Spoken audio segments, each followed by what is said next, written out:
Vallahi şu anda şu tablası suyu doldursun, elemana burada yakarız.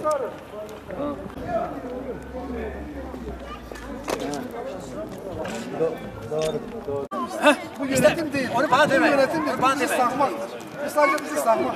Ben 8'e 14 numarada oturuyorum. Bak. Adam bize getirmiş limon, soba kömürü. O zaman o kapat. Soba kömürü, sobada yanan kömür. Yok, Hani bu soba kömürü, bu kaloriferde gidermiş. Limon ya limon ufak kömür ya. Hayatta bu şeyi ısıtır mı ya? İthal karpuz olması lazım. Büyük. Bu kalorifere gitmez.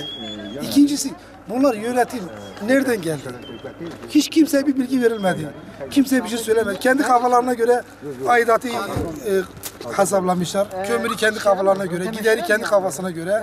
Adam diyor ki 3 tane, 4 tane ortak saat var. Abonelik için diyor kişi başı 260 milyon. 42 milyon para yapıyor. Ben niye bu parayı veriyorum? Bu neyin saatidir? Binanın ortak mal O saati. zaman o normal göz lambası. Ortak saat. Hayır, 55 milyon sen aidatın. O aidat o ayrıdır. Alan bir Onu senden ayrı alıyor zaten. o zaman aradan söz konusu var.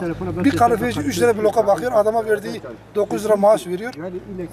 380 milyon bir şey vardır, sigorta parası vardır. Kişi başı alıyor 55 milyon. Muhafaza var.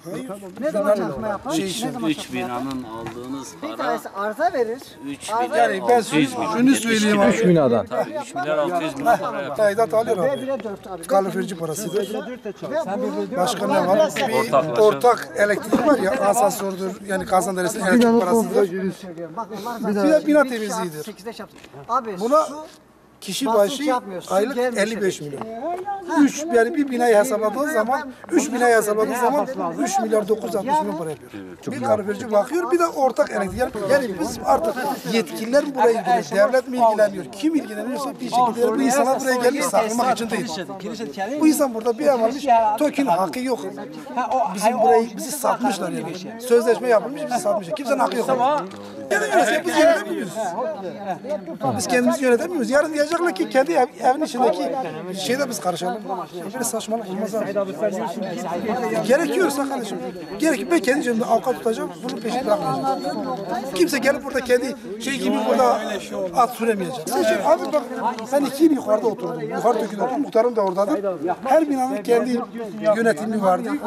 Sitenin ayrı yönetimi vardı. Her bina kendi yönetimi vardı. Yönetim bakıyordu o işe. yarın sabahtan adamın Ya yapıyor. adam yok ben bunu alacağım. Yok tahta parası alacağım. Yok kalorifericinin yazda kışık elbisesini alacaksın. Yok bilmem neyini alacaksın. Yok bilmem onu alacaksın. Ya bu şekilde iş olmaz. Ya bu insanlar bak burası dar gelir. Zengin bir insan burada işi olmaz abi. Burası dar gelir. Bu şekilde. Adam bana getirmiş. Bak bu kömürün tonu 240 dolar. Bana bunu getirmiş. Soba kömürü, bu kömür abi. Ben bir ton 300 kilo almış, 2 ton da almam lazım. En düşük kalori. Bir evin 3 ton kömür gitmesi lazım burada. Yoksa yetmez. Yani yeterlidir. Bir ton ne? Dayı getir, sana getirdiği kömür soba kömürüdür. Bu kadar. Tesisat sorunu var içeride. Tesisatlar patlattı. Kaloriferlere su verdiler, içerileri su bastı. Kaloriferler nerede yanıyor ki abi kaloriferler? Su verdikleri amaçlı su vermişler, tesisat patlattı. Tesisat sorunlarını gidersinler. Ben 1'e 4 bölüm binasında oturuyorum. Evet, sorun sıkıntınız Ya ne? bir hafta su sıkıntısı vardı. Bir haftadan sonra su sıkıntısını giderdik. Mesela kaloriferler yanmıyor. Yetkili firmadan buna el atmasını istiyoruz. Yanmıyor abi. Niye Sabah yanmıyor? yaktılar. Pompa bozuk, devirdayım yok. Sorun çok abi. Kapılarda sorun var, pencerelerde sorun var. Çeşmelerde sorun var. Bir tane değil ki abi şimdi. Üstüne onu geç. Çoluk çocuğu hep hasta ettik burada ya. Kendi paramızla kendimize bela almışız burada ya. Yetkililerden buna el atmalarını istiyoruz. Öyle saçmalama.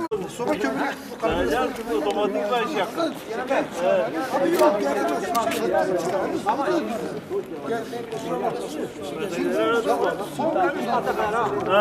Kim bakıyor ha? Görevli vardır burada.